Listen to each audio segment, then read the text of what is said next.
Bharat. Good morning Bharat देख रहे हैं आप और मैं हूं आपके साथ तुलिका सिंह। रुक करते हैं खबरों की ओर। सीरम इंस्टीट्यूट में आग लगने की वजह से 5 लोगों की मौत हो गई। आपको बता दें कि सीरम इंस्टीट्यूट ऑफ इंडिया में आग लगने की वजह से 5 लोगों की मौके पर ही मौत हो गई। मंजरी परिसर में यह हादसा हुआ और 9 लोगों को सुरक्षित भी बचाया गया।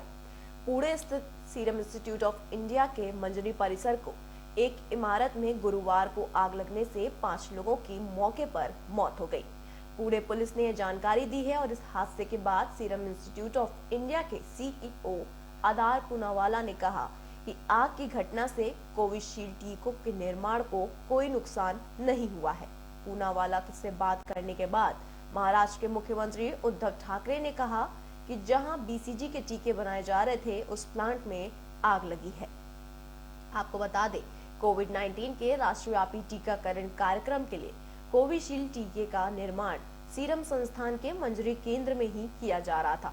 जिस भवन में आग लगी है वह सीरम केंद्र की निर्माणाधीन साइट का हिस्सा है। पुलिस उपायुक्त नम्रता पाटिल ने कहा कि दोपहर के बाद करीब 2:45 बजे सीरम इंस्टीट्यूट ऑफ इंडिया के परिसर में स्थित एसेजेंट 3 भवन के चौथे और 5वें तल पर आग लग गई। आपको बता दें, उन्होंने कहा कि 9 लोगों को भवन से बाहर भी निकाला गया। घटना के वायरल हुए वीडियो से भवन में धुआं उठता दिख रहा है। दमकल विभाग में एक अधिकारी ने कहा कि आग लगने के कारण को अभी पता नहीं चल पाया है। आपको बता दें कि मोदी और राहुल समेत कई नेताओं ने घटना पर दुख भी जताया है। आपको बता दें, प्रधानमंत्री नरेंद्र मोदी ने गुरुवार को पुणे स्थित सीरम इंस्टीट्यूट ऑफ इंडिया में आग लगने से 5 लोगों की हुई मौत की घटना को दुर्भाग्यपूर्ण करार देते हुए प्रकट किया है। आपको बता दें कि पीड़ित परिवारों के प्रति संवेदनाएं व्यक्त की जा रही हैं। वहीं कांग्रेस के पूर्व अध्यक्ष राहुल गांधी ने गुरुवार को पुणे स्थित सीरम इंस्टीट्यूट ऑफ इंडिया में आग लगने तथा इससे 5 लोगों की मौत को घटना पर दुख जताया है और महाराष्ट्र सरकार से पीड़ित परिवार की हर संभव सहायता करने का आग्रह भी किया है। दोनों के अलावा कई लोगों ने भी इस घटना पर अपना दुख जताया है।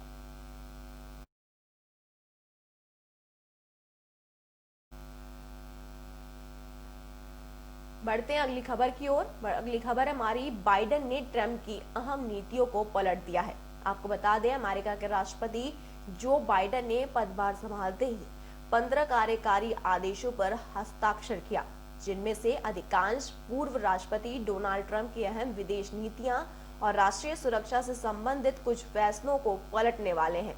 इन कार्यकारी आदेशों में पेरिस जलवायु परिवर्तन समझौते में पुनः शामिल होंगे, विश्व स्वास्थ्य संगठन WHO से अमेरिका को बाहर होने से रोकने, मुस्लिम देशों में लोगों की यात्रा पर प्रतिबंध को हटाने और मैक्सिको सीमा पर दीवार निर्माण का तत्काल रोकना आदि शामिल है। अमेरिका के राष्ट्रपति जो बाइडेन ने पदभार संभालने के बाद पहले दिन कांग्रेस को एक समग्र आव्रजन विधेयक भेजा है। इस विधेयक में आव्रजन से जुड़ी व्यवस्था में प्रमुख संशोधन किए जाने का प्रस्ताव है। वहीं यूएस सिटीजनशिप एक्ट ऑफ 2021 में आव्रजन प्रणाली को उदार बनाया गया है।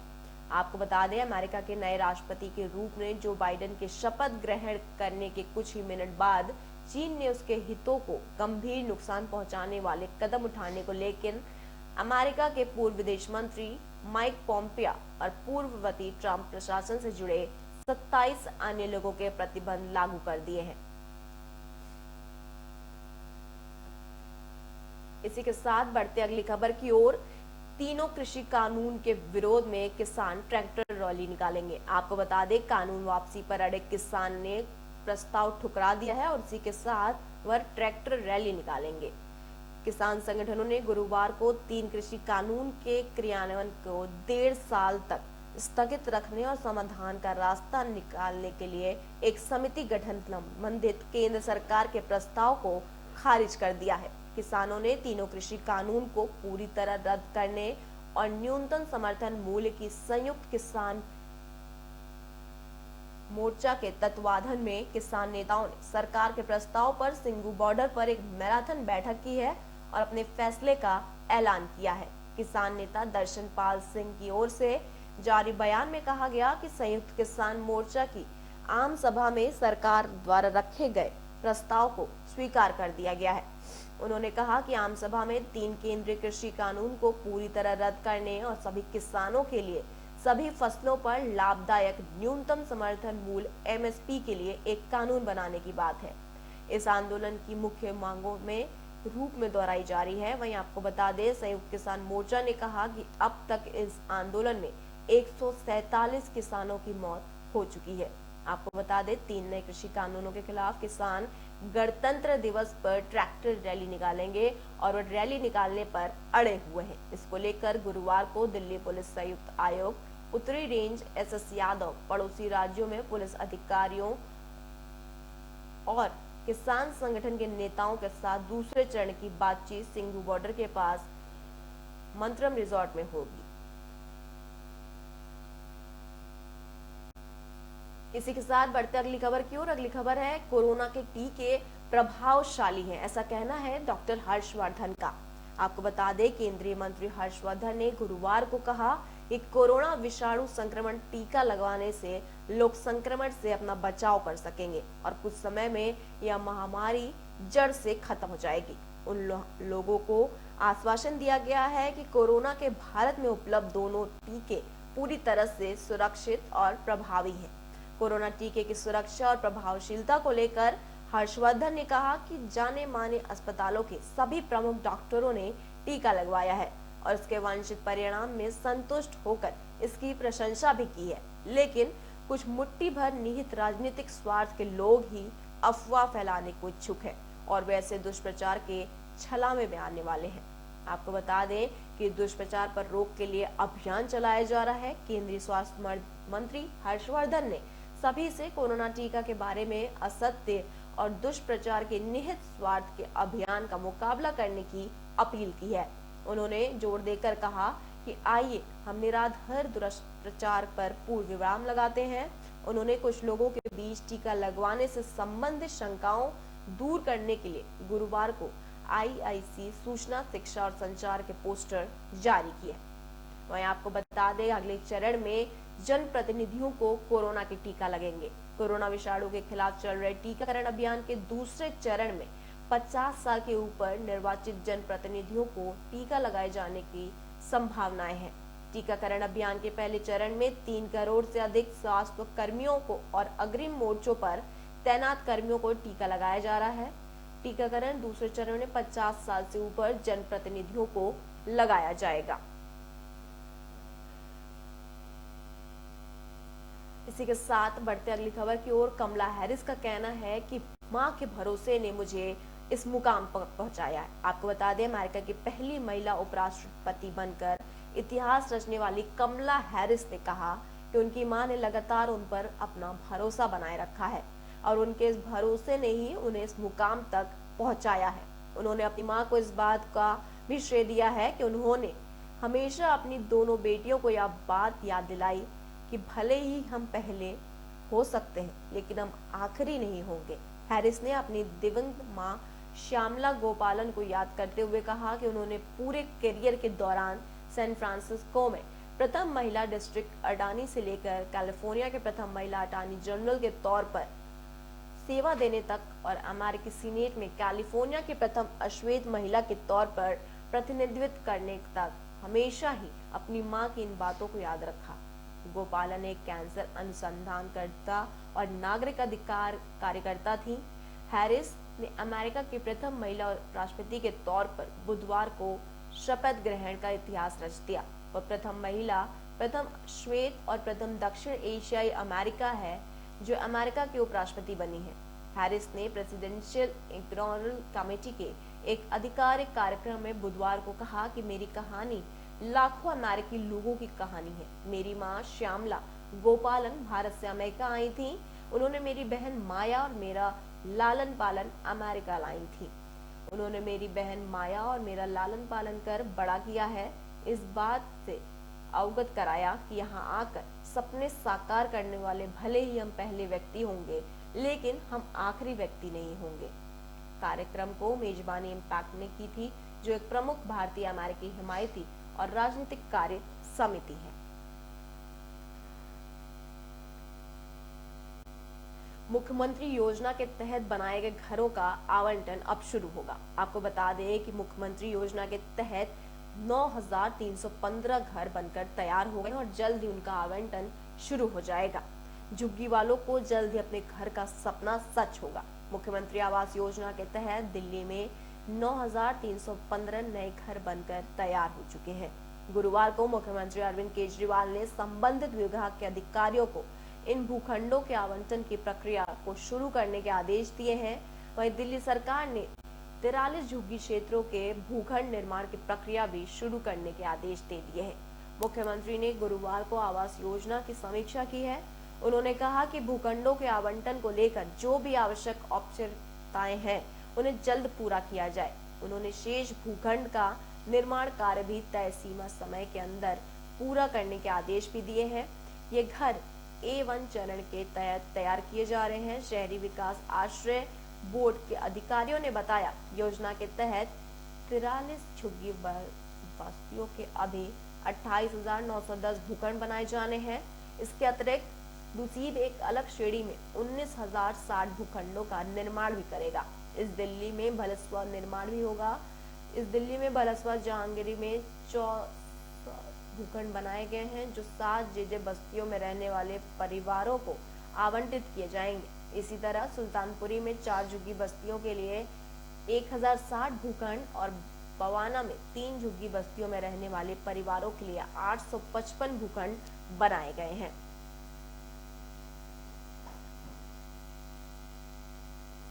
800 से ज्यादा शिक्षकों के अनुबंध को बढ़ाने का निगम से इनकार हो गया है। आपको बता दें, पूर्वी दिल्ली नगर निगम ने अपनी कमजोर आर्थिक स्थिति का हवाला देते हुए अपने अनुबंधित 818 शिक्षकों का अनुबंध बढ़ाने से साफ इनकार कर दिया है। निगम ने कहा है कि वह उन्हें वेतन देने की स्थिति में नहीं है। वहीं सर्व शिक्षा अभियान के तहत जो राशि इनके वेतन के लिए आ रही है वो अब यानी बंद हो गई है। पूर्वी निगम के अतिरिक्त निदेशक मिनी शर्मा की ओर से बीते सोमवार को आदेश जारी किए गए थे। अनुबंधित अध्यापक एकता मंच दिल्ली व दिल्ली अध्यापक परिषद के प्रतिनिधि मंडल ने महापौर निर्मल जैन व नेता सदन प्रवेश वर्मा से मुलाकात कर अपने साथ हुए अन्याय की गुहार लगाई है। दोनों नेताओं ने शिक्षकों को इस लड़ाई में उनका साथ देने का वादा किया है और इन शिक्षकों में शादरा उत्तरी बोर्ड से 522 व दक्षिणी से 296 शिक्षक हैं। शिक्षक नेता सोनू कुमार का कहना है कि इन शिक्षकों में बहुत से ऐसे हैं जो 50 की उम्र को पार कर चुके हैं। शिक्षकों का कहना है कि कोरोना के दौरान हमने पूरी ईमानदारी के साथ जान जोखिम में डालकर पूरी ईमानदारी के साथ काम किया है, लेकिन अब जब अनुबंध नवीनीकरण की बात आई तो यह कहकर साफ मना कर दिया गया। शिक्षकों का कहना है कि नौकरी चले जाने की वजह से वे सड़क पर आ गए हैं।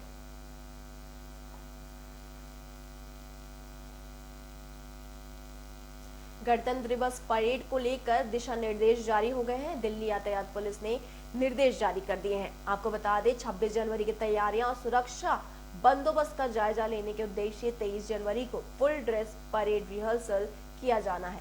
लोगों से अपील की गई है कि रिहर्सल के दौरान सुबह 9 बजे से दोपहर 12 बजे तक उन रास्तों पर जाने से बचे जहां से परेड को गुजरना है। दिल्ली यातायात पुलिस के संयुक्त आयुक्त मनीष अग्रवाल ने गुरुवार को प्रेस वार्ता कर बताया कि गणतंत्र दिवस की फुल ड्रेस रिहर्सल परेड सुबह 9:50 पर विजय चौक से शुरू होगी, जो नेशनल स्टेडियम पर जाकर पूरी होगी। इस दिन के लिए ट्रैफिक पुलिस ने पर्याप्त इंतजाम भी किए हैं। इस बार परेड नेशनल स्टेडियम पर ही खत्म हो जाएगी। कोरोना की वजह से इस बार करीब 25,000 लोग ही परेड को राजपथ आकर देख सकेंगे। इसमें पहले यहां करीब 1 लाख से ज्यादा लोगों की व्यवस्थाएं होती थी। वहीं मनीष अग्रवाल ने बताया कि परेड विजय चौक से शुरू होकर राजपथ, अमर जवान ज्योति इंडिया गेट, प्रिंसिपल प्लेस, तिलक मार्ग, रेडियल रोड, सी हॉक्सन से होते हुए नेशनल स्टेडियम गेट नंबर 1 पर जाकर खत्म होगी। उन्होंने बताया कि सुरक्षा की दृष्टि से 22 जनवरी शाम 6 बजे से ही विजय चौक पर वाहनों के प्रवेश पर प्रतिबंध लग जाएगा। अगले दिन 23 जनवरी को परेड खत्म होने तक प्रतिबंध जारी रहेगा। इसके अलावा राजपथ इंटरसेक्शन पर 22 जनवरी को रात 11 बजे से ट्रैफिक बंद कर दिया जाएगा। रफी मार्ग, जनपथ, मानसिंह रोड पर वाहन परेड खत्म होने तक नहीं चल सकेंगे। आपको बता दें, 100 हेक्सागन इंडिया गेट यातायात के लिए 23 जनवरी की सुबह 9:15 बजे से ही बंद हो जाएगा। दिल्ली यातायात पुलिस ने दक्षिणी से उत्तरी दिल्ली जाने के लिए, पूर्वी से पश्चिमी दिल्ली जाने के लिए, नई दिल्ली रेलवे स्टेशन के लिए, पुरानी दिल्ली रेलवे स्टेशन के लिए वैकल्पिक मार्गों की व्यवस्था भी की है। आपको बता दें, वहीं 2 मेट्रो स्टेशन उस दिन बंद रहेंगे जिस दिन फुल ड्रेस रिहर्सल होना है। फुल ड्रेस रिहर्सल परेड के दिन केंद्रीय सचिवालय और उद्योग भवन मेट्रो स्टेशन आम यात्रियों के लिए तड़के 5 बजे से दोपहर 12 बजे तक बंद रहेंगे। 63% स्वास्थ्य कर्मियों को कोरोना टीका लगा है और वो स्वस्थ हैं। आपको बता दें, दिल्ली सरकार के टीकाकरण केंद्रों पर गुरुवार को पंजीकृत 8,100 में से 5,942 कर्मियों को टीके लगे, यानी 63% स्वास्थ्य कर्मियों का टीकाकरण हुआ है। सफदरगंज आरडीएफ अधिकारी डॉक्टर मनीष ने बताया कि समय के साथ स्वास्थ्य में कर्मियों में टीकाकरण बढ़ गया है। कोरोना केंद्र बना लोकनायक अस्पताल पहले टीकाकरण के मामले में फिसड्डी था, जिससे जागरूकता के बाद गुरुवार को 100% टीकाकरण हुआ, जो सर्वाधिक है। अस्पताल के निदेशक डॉक्टर सुरेश कुमार का कहना है कि उन्होंने कर्मचारियों में जागरूकता व हिम्मत बढ़ाने के लिए कई उपाय भी किए हैं।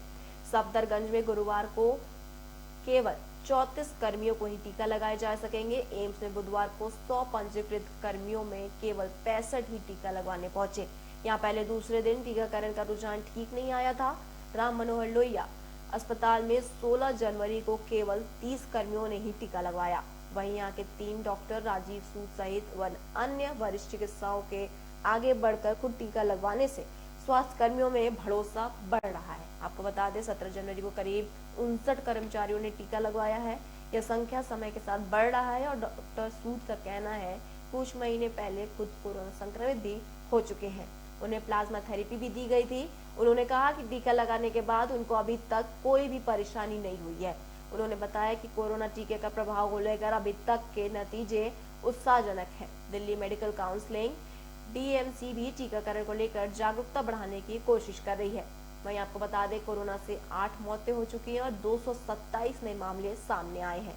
दिल्ली में गुरुवार को कोरोना संक्रमण के 227 नए मामले सामने आए हैं और वहीं 8 मरीजों को इस बीमारी की वजह से मौत हो गई है। इस दौरान दिल्ली में कोरोना के 80,550 कोरोना जांच की गई है। गुरुवार को संक्रमण की दर 0.28% रही है।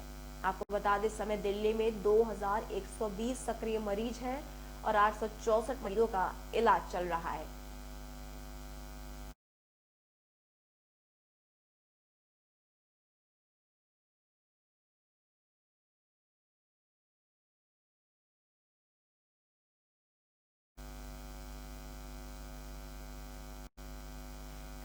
एमएम नरवणे का क्या कहना है, आइए जानते हैं। कद बढ़ाने के साथ भारत के आगे ज्यादा सुरक्षा चुनौतियां हैं। सेना प्रमुख जनरल एमएम नरवणे के गुरुवार को कहा कि भारत को कद बढ़ाने के साथ ज्यादा सुरक्षा चुनौतियों का भी सामना करना पड़ रहा है। उन्होंने कहा कि रणनीतिक दबदबा कायम रखने के लिए रक्षा निर्माण क्षमताओं में वृद्धि करनी होगी, क्योंकि दूसरे देशों पर हथियारों के लिए निर्भरता से संकट के समय में जोखिम बढ़ सकता है। सेना उद्योग भागीदारी पर एक सेमिनार को संबोधित करते हुए जनरल एमएम नरवणे ने कहा कि सुरक्षा बलों को 2020 में कोविड-19 महामारी और उत्तरी सीमाओं पर अस्थिरता की दोहरी चुनौतियों का सामना करना पड़ रहा है तथा आत्मनिर्भरता पर सरकार को ध्यान देने से देश के समग्र रणनीतिक लक्ष्यों को बढ़ावा मिलेगा। उन्होंने कहा कि हमारे प्रतिद्वंदियों के साथ सीमाओं को लेकर अनसुलझे मुद्दे और पूर्व में हो चुके युद्ध के मद्देनजर शीत युद्ध तथा वामपंथी उग्रवाद जैसी चुनौतियों से भी निपटना पड़ सकता है।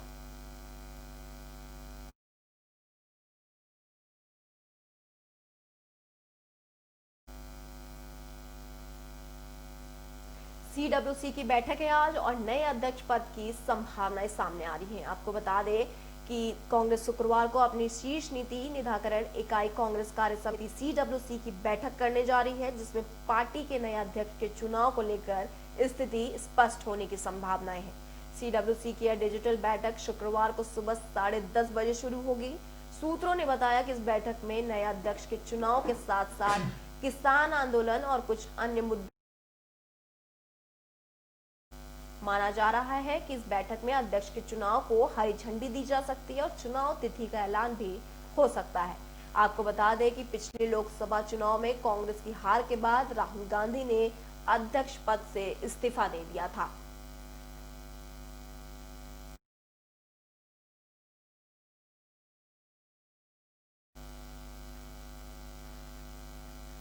पश्चिमी विक्षोभ से उत्तर भारत में मानसून का आसार है। आपको बता दें कि उत्तर भारत में जनवरी का दूसरा सक्रिय पश्चिमी विक्षोभ चल रहा है। इसमें जम्मू कश्मीर से लेकर हिमाचल प्रदेश और उत्तराखंड में भारी वर्षा और बर्फबारी, पंजाब व हरियाणा में भी भारी बारिश का अनुमान है। वहीं राजस्थान में बारिश के साथ ओले पड़ने की भी आशंकाएं हैं। वहीं दिल्ली सहित मैदानी इलाकों में ठंड बढ़ेगी। पश्चिमी विक्षोभ के कारण उत्तर भारत के पहाड़ों में होने वाली बारिश और बर्फबारी की गतिविधियां सबसे ज्यादा हैं। जम्मू कश्मीर में संभावित है। अनुमान है कि 22, 23 और 24 जनवरी को जम्मू कश्मीर में अधिकतर जगहों पर वर्षा और बर्फबारी होगी। वहीं आपको बता दें कि हिमाचल प्रदेश, उत्तराखंड और लद्दाख के कुछ इलाकों में 22 से 24 जनवरी के बीच हल्की से मध्यम बारिश और हिमपात होने की भी संभावनाएं हैं। ऊंचाई वाले क्षेत्रों में भारी बर्फबारी भी हो सकती है। शिमला, लाहौल स्पीति, कांगड़ा, धर्मशाला, चंबा, केलांग, कुल्लू मनाली, किन्नौर में बर्फबारी उपेक्षित है। वहीं उत्तराखंड में 22 और 23 जनवरी को उत्तरकाशी से लेकर टिहरी, गढ़वाल, रुद्रप्रयाग और चमोली में भी वर्षा और हिमपात की संभावनाएं हैं। वहीं मैदानी इलाकों में भी वर्षा और ओलावृष्टि की आशंकाएं हैं।